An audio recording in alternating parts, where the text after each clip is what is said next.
Hello guys, welcome to my channel technical mindset. चलिए देखते हैं कल मार्केट किस पॉइंट ऑफ मोमेंटम करेगी, किस स्टॉक में आप ट्रेड कर सकते हैं, इसके पीछे का रीजन क्या है। अगर मार्केट का ओपनिंग गैप अप हो तो क्या करे, गैप डाउन हो तो क्या करे, अगर मार्केट फ्लैट ओपन होती है तो किस साइड मोमेंटम करेगी, इन सारे टॉपिक पर हम लोग डिस्कशन करने वाले। लेट्स सी हमारा कल का क्लियरली एनालिसिस था कि अगर मार्केट इस रेंज में कहीं पे ओपन होती है और फ्लो में निकलती है, मार्केट ओपन हुआ धड़ धड़ निकलना स्टार्ट कर दिया, तो उस सिचुएशन में हम सेल नहीं करेंगे, हम मार्केट में वेट करेंगे। यहाँ पर मार्केट थोड़ा देर रेंज क्रिएट करे, रेंज क्रिएट करने के बाद उसे ब्रेकआउट करे तो हम वहाँ पर अपना ट्रेड एग्जीक्यूट करेंगे। जितने लोगों ने भी यहाँ पर जब मार्केट गिर रहा था शुरुआत में ओपन होते ही, जितने लोगों ने भी यहाँ पर पोजीशन लगाया होगा उनका फाइनली एसेल गया होगा, क्योंकि मार्केट जब ओपन हुआ और पॉजिटिव सेंटीमेंट में ओपन हुआ, एक एक मिनट के कैंडल में बहुत बड़ी बड़ी कैंडल बनाने लगी और यहाँ पर सेल करना बहुत ही बेवकूफ़ी हो सकता है। यहाँ पर सेलिंग का कोई सिचुएशन नहीं है, लेकिन बहुत सारे जो लोग होते हैं, देखिए ट्रेडिंग में जो सेंटिमेंट है, ट्रेडिंग का support and resistance and chart trading करना तो इम्पोर्टेंट है, लेकिन ट्रेड कैसे करना है ये भी बहुत इम्पोर्टेंट है। हमें कब बाय करना है, मार्केट जब सपोर्ट को तोड़ रहा है और उसका जो गिरने का जो रहता है सेंटीमेंट कि वो किस तरह से गिर रहा है, एक एक मिनट का बड़ी बड़ी कैंडल इस तरह से बना रहे हैं, 100 पॉइंट 150 पॉइंट के कैंडल एक एक मिनट के बना रहा है, उस सिचुएशन में हमें बाई सेल करना खतरनाक हो सकता है। हमारा फाइनली ए सेल कटता है, क्योंकि वहाँ पर मार्केट में बहुत ज़्यादा वोलेटिलिटी रहती है, मार्केट बहुत बड़ी गैप एंड डाउन करती है, डाउन एंड अप करती है, तो उस सिचुएशन में हमारा ए सेल करता है। तो जितने भी शुरुआत टाइम में ही इसी कैंडल में सेल किया होगा क्रॉस करते ही, तो फाइनली उनका ए सेल गया होगा, क्योंकि यहाँ पर मार्केट बहुत ज़्यादा अप एंड डाउन किया है। अब हमारा जो एनालिसिस था, वो हमारा जो सेंटिमेंट था कल का, हमने क्लियरली एनालिसिस से किया था कि मार्केट अगर इधर कहीं पे रेंज क्रिएट करती है और रेंज ब्रेकआउट करती है तो हम वहाँ पर सेल कर सकते हैं। 37,000 का पुट, वहाँ हमें बहुत अच्छी प्रॉफिट मिल सकते हैं। आप देखेंगे मार्केट में यहाँ पर रेंज भी बनाया और एक इनसाइड कैंडल भी बनाया, तो यहाँ पर दो सिचुएशन में हमारा सेटअप है वो परफेक्ट था। या तो रेंज ब्रेकआउट पर भी तो ये परफेक्ट है और इनसाइड कैंडल पर भी ये परफेक्ट है। यहाँ पर ट्रेड करना हमारे लिए इजी रहा और यहाँ से बहुत अच्छी प्रॉफिट मिला।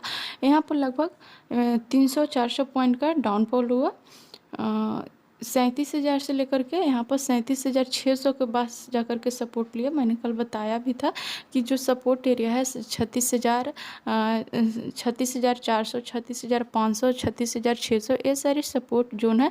तो यहाँ से मार्केट कहीं से भी रिवर्सल ले सकता है। थोड़ा सा डीप और लगा, हो सकता था कि मार्केट थोड़ा सा और डीप लगा, लेकिन आप यहाँ पर देखेंगे कि एक पॉजिटिव कैंडल बना जो बहुत ही स्ट्रॉन्ग बुलिश कैंडल है। तो यहाँ से हमें और ज़्यादा वेट करने का कोई ज़रूरत नहीं थी, मार्केट यहाँ से रिवर्स ले सकता है। और देखिए मार्केट यहाँ पर डब्ल्यू पैटर्न बनाया, फिर से मार्केट रिकवरी दिखाई और जहाँ से सेलिंग आई थी वहाँ पर ही मार्केट जाकर के क्लोजिंग दी है। तो यहाँ पर डेली कैंडल में आप देखेंगे कि इस तरह से कैंडल बना चुका है, इस तरह से। तो यहाँ पर मार्केट में एक बुलिश कैंडल बन चुकी है डेली कैंडल में, तो यहाँ से मार्केट अब बुलिश हो चुका है।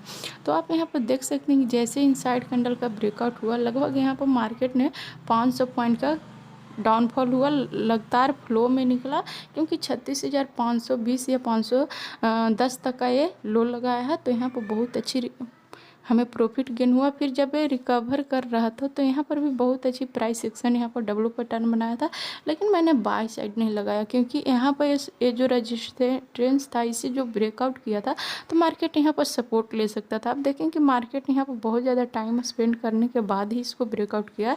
तो जब हमें एक साइड का प्रॉफिट बहुत अच्छी हो गई तो सेकेंड बार हमने रिस्क नहीं लिया है, यहाँ पर हमने बाइंग साइड कोई पोजीशन नहीं लगा।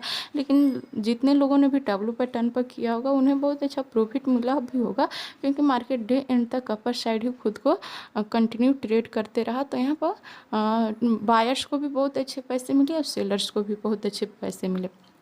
यहाँ पर नो डाउट मार्केट में करेक्शन जो पेंडिंग था वो करेक्शन फिलअप हो गया, जहाँ से ब्रेकआउट हुआ था उसी पॉइंट से मार्केट ने एक रिवर्सल दिखाई। तो मार्केट में अब यहाँ पर करेक्शन 100% करेक्शन यहाँ पर हो चुका है। तो अब मार्केट में एक रेंज में इस तरह से ट्रेड करने के बाद मार्केट अपसाइड कंटिन्यू कर सकता है या फिर डाउनफॉल भी हो सकती है। आगे का सेंटिमेंट हमें पता नहीं है कि किस तरह से मार्केट सेंटिमेंट बनाता है। तो मार्केट ने एक वोलेटिलिटी क्रिएट करके अभी मार्केट आप देख रहे हैं, तो अब मार्केट एक रेंज में ट्रेड करेगा, इसके बाद ही जिधर चाहेगा उधर ब्रेकआउट देगा, अप एंड डाउन किसी भी तरह ब्रेकआउट दे सकता है। तो डेली कैंडल में मार्केट ने इस तरह से एक बुलिश कैंडल बनाई है। तो यहाँ पर इम्पोर्टेंट ये हो जाता है कि मार्केट अगर इस रेंज में, जहाँ पर बॉडी है, इस रेंज में अगर मार्केट ओपन होती है और इसके हाई को निकालती है तो यहाँ पर एक बाइंग चांस बनती है, मार्केट यहाँ से अप जाती है।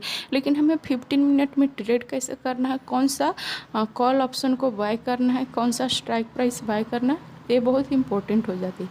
तो कल अगर मार्केट इस रेंज में कहीं पे ओपन होती है और इस रेंज में ट्रेड करती है, 15 मिनट का 2-3 कैंडल बनाए और इसके बाद जब ये ब्रेक करती है तो यहाँ पर बाइंग के लिए बहुत अच्छी लेवल रहेगा। हम 37,400 या 37,300 का कॉल बाइंग कर सकते हैं। हमारा इमीडिएटली टारगेट ये हो जाएगा 37,600 या 37,550। यहाँ पर मार्केट कहीं पे सपोर्ट ले सकता है। तो यहाँ पर हमें 150-200 पॉइंट का स्पेस है, तो मार्केट यहाँ से इजीली मूव कर सकता है। 200-250 पॉइंट यहाँ पर स्पेस है तो मूव कर सकता है। सेकंड, अगर मार्केट कहीं पे गैप अप ओपनिंग हो जाती है, मान लीजिए कि 100 से 150 पॉइंट गैप अप ओपनिंग हो जाती है इस जोन के पास में, तो यहाँ पर हमें 15 मिनट कैंडल का वेट करना पड़ेगा कि वो किस तरह से कैंडल बना रही है। अगर यहाँ पर कोई 15 मिनट कैंडल बना रही है तो यहाँ पर हम बाइंग करना प्रीफर नहीं करेंगे क्योंकि मार्केट बॉटम से आ रही है। तो मार्केट में अगर थोड़ा सा अप जाएगा तो यहाँ तो थोड़ा सा करेक्शन आएगा, तो हम बाइंग करना तभी प्रीफर करेंगे कि मार्केट में थोड़ा सा बाइंग आए, फिर इसके बाद करेक्शन आए और इधर कहीं पे कोई पॉजिटिव कैंडल बनाए और इसके हाई को निकाले, तो हम यहाँ पर बाइंग करना प्रीफर करेंगे। मार्केट में अभी सेलिंग के लिए नहीं देख सकते हैं, सेलिंग हम इसके नीचे ही सेल कर सकते हैं। तो हो सकता है कल मार्केट इस रेंज में ओपन हो और इसमें ट्रेड बहुत देर टाइम स्पेंड करने के बाद लगभग 1 से 1.5 घंटा टाइम स्पेंड करे और इस रेंज को ब्रेकआउट करे, तो यहाँ पर सेलिंग के लिए भी मार्केट आ सकता है। लेकिन बहुत ज़्यादा यहाँ पर डाउनफॉल नहीं हो सकती, छोटा सा करेक्शन हो सकता है, मात्र 250 से 300 पॉइंट यहाँ पर मार्केट डाउनफॉल हो सकती है। लेकिन अगर मार्केट इस रेंज में ही ओपन होती है, फ्लैट ओपन होती है, तो यहाँ पर भी हमें होल्ड करना पड़ेगा मार्केट किस तरह से सेंटीमेंट बना रहा है। यहाँ पर एक रेंज क्रिएट करे, फिर उस रेंज को जिधर ब्रेकआउट करेगा, अपसाइड करेगा तो बेहतर ही है, हमारा बाइंग के लिए बहुत अच्छा रहेगा। अगर डाउन साइड भी क्रॉस करती है तो यहाँ पर भी थोड़ा सा करेक्शन हो सकता है, इधर 36,800 के पास तक यहाँ पर आ सकती है। तो यहाँ पर हम इसे सेलिंग करना भी प्रीफर करेंगे। यहाँ पर मार्केट थोड़ा करेक्शन के बाद जब ये टर्न आउट रहेगा तो इधर कहीं पे पॉजिटिव कैंडल बनाती है तो हम यहाँ पर बाई कर सकते हैं। जब सेलिंग इस तरह से यार इधर कहीं पॉजिटिव कैंडल बनाए तो यहाँ पर हमारा 37,000 का सी या 37,100 का सी हमें बाई करना अच्छा रहेगा, हमारे लिए प्रॉफिटेबल रहेगा। आई होप ये सारे पॉइंट आप लोग समझ में रहे होंगे। यदि समझ रहे हैं तो मेरी वीडियो को लाइक कर दे एंड अभी तक आपने मेरे चैनल को सब्सक्राइब नहीं किया तो मेरे चैनल को सब्सक्राइब कर दे एंड बेल आइकन को भी प्रेस कर दे ताकि मैं जब भी वीडियो अपलोड करूँ इसका नोटिफिकेशन सबसे पहले आपको मिले। और यदि आप ऑप्शन बाइंग के लिए कौन सा स्ट्राइक प्राइस बाई करना है, उसका टारगेट क्या होगा, उसका एंट्री पॉइंट क्या होगा, एसएल क्या होगा, ETC यदि आप जानना चाहते हैं तो टेलीग्राम चैनल से जुड़ सकते हैं। वहाँ पर मैं हर डे लाइव मार्केट का अपडेट करते रहती हूँ कि कौन सा हमें स्ट्राइक प्राइस बाई करना है, मार्केट का सेंटीमेंट क्या हो सकता है, मार्केट किस तरह से बिहेव कर सकता है। चलिए अभी हम लोग निफ्टी देख लेते हैं कि निफ्टी का क्या सेंटीमेंट है। निफ्टी भी सेम बैंक निफ्टी के जैसा आज थोड़ा सा गैप अप ओपनिंग हुआ और एक रेंज में ट्रेड करने के बाद यहाँ पर मार्केट ने इस रेंज को ब्रेकआउट तो किया, लेकिन इसके पास बहुत ज़्यादा स्पेस नहीं थे। जैसे बैंक निफ्टी के पास स्पेस थे लेकिन निफ्टी के पास स्पेस नहीं था, ये एक सपोर्ट जोन था, तो इसके पास से ही मार्केट यहाँ पर टर्न आउट ले लिया। तो इसके पास स्पेस नहीं होने के चलते इसमें बहुत ज़्यादा करेक्शन नहीं आया, लेकिन इसके पास सपोर्ट लेने के बाद इसमें बाइंग अप मूव आई है जो निफ्टी से भी ज़्यादा आई है। निफ्टी तो इधर ही कहीं पे क्लोज हो गया, लेकिन बैंक निफ्टी तो इधर ही कहीं पे क्लोज हो गया, लेकिन निफ्टी थोड़ा सा और ज़्यादा डीप में अप गया है, थोड़ा सा ऊपर जाने के बाद यहाँ पर क्लोजिंग दे चुका है। तो अभी मार्केट में कल हमें ट्रेड कैसे करना है, तो यहाँ पर आप देखेंगे कि यहाँ से मार्केट ने सेलिंग में आया था, तो यहाँ पर एक रेजिस्टेंस है और नीचे में एक सपोर्ट जोन है। तो अगर मार्केट इस रेंज में ओपन होती है और इसको क्रॉस करती है तो यहाँ पर हम बाइंग करना प्रीफर करेंगे। 17,600 के ऊपर कहीं पे पॉजिटिव कैंडल बनाती है और उसके हाई को निकालती है तो वहाँ पर बाइंग करना हमारे लिए बेहतर रहेगा। लेकिन अगर ये डाउन क्रॉस कर जाती है तो हम यहाँ पर सेलिंग करना प्रीफर नहीं करेंगे। यहाँ पर सेलिंग करना हमारे लिए बेस्ट नहीं हो सकता है। मार्केट एक वोलेटिलिटी क्रिएट कर सकती है। तो मार्केट अगर थोड़ा सा गैप अप ओपनिंग हो जाए 30 से 40 पॉइंट 50 पॉइंट अब पॉजिटिव कैंडल बनाती है और इसके हाई को निकालती है तो हम यहाँ पर बाइंग के लिए प्रीफर कर सकते हैं। या फिर सेकंड सेंटिमेंट हो सकता है कि मार्केट थोड़ा सा करेक्शन करने के बाद जब ये टर्न आउट ले तो यहाँ पर कहीं पे पॉजिटिव कैंडल बनाती है तो हम इसके हाई को निकलते हैं यहाँ पर बाई कर सकते हैं। इस तरह से ये मूवमेंट कर सकता है जो कि यहाँ पर डब्लू पैटर्न भी बना सकता है। तो इस तरह से इसमें एक करेक्शन आने दीजिए और फिर करेक्शन आने के बाद कोई पॉजिटिव कैंडल बनाती है और उसके हाई को निकालती है तो यहाँ पर हमारे लिए बाई करना बेहद आसान हो जाएगा। लेकिन अगर मार्केट कहीं पे ज़्यादा गैप अप ओपनिंग हो जाए, कहीं पे इस प्राइस पे हो जाए 17,700 100 से 150 पॉइंट का अगर निफ्टी गैप अप ओपनिंग होती है तो हम वहाँ पर 15 मिनट कैंडल का क्लोजिंग का वेट करेंगे किस तरह से क्लोजिंग देती है, फिर उसके बाद किस तरह से ट्रेड करते हैं। लाइव मार्केट का सेंटीमेंट थोड़ा सा डिफरेंट हो जाता है। एक दिन पहले हम लोग एनालिसिस करते हैं तो कहीं ना कहीं मैच करती है, लेकिन जब हम ट्रेड करते हैं तो वहाँ पर जो सेंटीमेंट होता है थोड़ा सा डिफरेंट हो जाता है।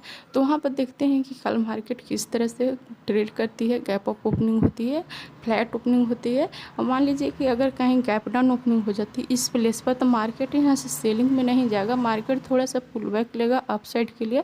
फिर इसके बाद यहाँ पर सेलिंग का कोई यहाँ पर कैंडल बनाती है नेगेटिव कैंडल तो हम यहाँ से टॉप के लेवल से सेल कर सकते हैं।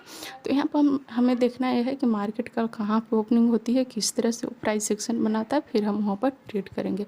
चलिए अभी हम लोग कुछ स्टॉक देख लेते हैं। पहला स्टॉक है अदानी पोर्ट। अदानी पोर्ट में भी सेम बैंक निफ्टी के जैसा एक डाउनफॉल की मोमेंटम आई और फिर उसके बाद रिकवर कर गया। तो यहाँ पर एक डेली कैंडल में हैमर कैंडल बनाया हुआ है तो यहाँ से मार्केट में एक अप मूव आ सकती है। आप देख सकते हैं कि यहाँ पर एक करेक्शन हुआ है इस तरह से, तो यहाँ पर एक हैमर कैंडल बनाया। तो अगर कल इसके हाई को निकालती है, फ्लैट ओपन हो या 2 से 3 रुपये का गैप अप ओपनिंग हो तो यहाँ पर हम बाई कर सकते हैं। हम बाई करेंगे 754 के ऊपर।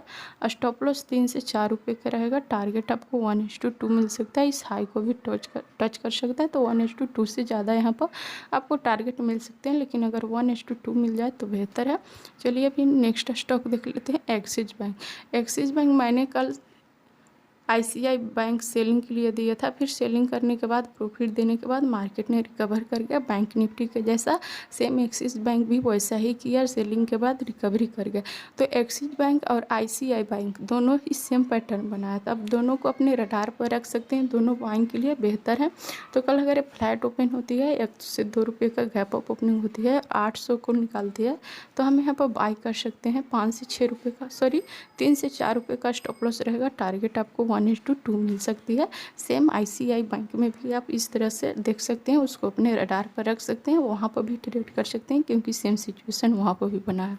तो मैंने एक्सिस बैंक को एक्सप्लेन किया है, आप ICICI बैंक में भी वहाँ पर ढूंढ सकते हैं। नेक्स्ट है बजाज फाइनेंस। बजाज फाइनेंस में भी बहुत ही अच्छी यहाँ पर प्राइस सेक्शन बनाया हुआ है। एक अप मूव के बाद इसने एक रेंज में ट्रेड किया, फिर इस रेंज का ब्रेकआउट दे दिया। तो कल अगर फ्लैट ओपन होती है और 17,700 को निकालती है तो हम यहाँ पर बाई कर सकते हैं। 17,650 को निकालती है तो यहाँ पर बाई कर सकते हैं। 70 से 75 रुपये का स्टॉप लॉस रहेगा। टारगेट आपको 18,000 का यहाँ पर राउंड लेवल है तो यहाँ पर भी जा सकती है। यहाँ से मार्केट रिजेक्शन ले सकता है तो यहाँ पर टारगेट आपको बहुत अच्छी मिलने वाली है, 1:2 से ज़्यादा मिलने वाला है। नेक्स्ट स्टॉक है ICICI बैंक को मैंने एक्सप्लेन किया, सेम एक्सिस बैंक के जैसा है। अब यहाँ पर देखेंगे कि इन्फोसिस और सिप्ला दोनों है तो दोनों सेम सिचुएशन में सेम सेंटिमेंट है दोनों में। तो हम एक को एक्सप्लेन करते हैं, आप दोनों के यहाँ पर रडार पर रख सकते हैं कि कल किस तरह से ट्रेड करना। तो दोनों में ही रेंज ब्रेकआउट का सेंटिमेंट है तो वहाँ पर देखिए किस तरह से हमें ट्रेड करना। यहाँ पर आप देखिए कि इस तरह से लोअर लो बनाया, फिर एक बार इस हाई को बनाया तो यहाँ पर एक लोअर लो था, इसको हाई ब्रेक कर चुका है तभी ये पॉजिटिव सेंटिमेंट में हो चुका है। यहाँ पर एक रेंज ब्रेकआउट है। तो अगर कल है फ्लैट ओपन हो या 5 से 6 रुपये का गैप अप ओपनिंग हो और कल है 25 को निकाले तो हम यहाँ पर बाई कर सकते हैं। 3 से 4 रुपये का स्टॉप लॉस रहेगा। टारगेट आपको इस हाई को भी क्रॉस करने का कोशिश करेगा तो आपको 1:2 से भी ज़्यादा यहाँ पर टारगेट मिल सकते हैं। I hope you understand my point of view. So hit the like button and अभी तक आपने मेरे चैनल को सब्सक्राइब नहीं किया तो मेरे चैनल को सब्सक्राइब कर दे और इसी तरह की लर्निंग एंड एनालिसिस वीडियो पाने के लिए बेल नोटिफिकेशन को भी प्रेस कर दे ताकि मैं जब भी वीडियो अपलोड करूँ उसका नोटिफिकेशन सबसे पहले आपको मिले। एंड कोई भी क्वेश्चन हो, यदि कोई भी मैं जो सेंटिमेंट समझाती हूँ वो समझ में ना आए तो इनबॉक्स में कमेंट बॉक्स में पूछ सकते हैं कि किस तरह से वहाँ पर मैंने क्या व्यू रखा, क्या देखा वहाँ पर कि मैंने बाइंग के लिए सेलिंग के लिए प्रीफर किया। तो आप उस सारे क्वेश्चन कमेंट बॉक्स में पूछ सकते हैं। So thanks for watching this video till and.